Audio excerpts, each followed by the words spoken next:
Huwag ka magulo dyan, Paul. Yan, kalapati versus manok po, oh. Tapang po ng kalapati, oh. Ala. Baldahan na po sa loob. Ayan na po, nalabang po ang kalapati na mamalo po. O, dito niyo sa ilabas para kita. Dito sa labas. Yan. Tapang, tingnan niyo naman po ang kalapati kung gaano katapang, oh.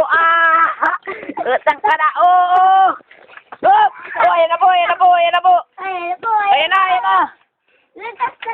Ngayon po, tapang po ng kalapati po. Kalapati versus manok po yan. Meron po baga kayo niyang kalapating ganyan. Oh, ayan na po. Balda po ang manok. Tingnan niyo naman po. Oh, galing ng kalapati, oh. May utak din naman na yun. Aba. Mukhang natakot na po ang kalapati at madami pong nanonood.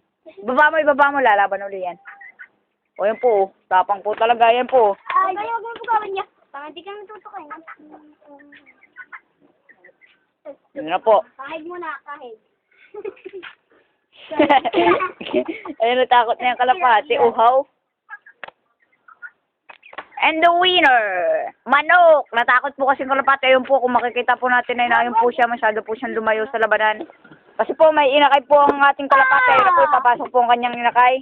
Naglilimlim po kasi siya, kaya po niya sinasabong ang manok at nakakastorbo po sa kanya paglilimlim.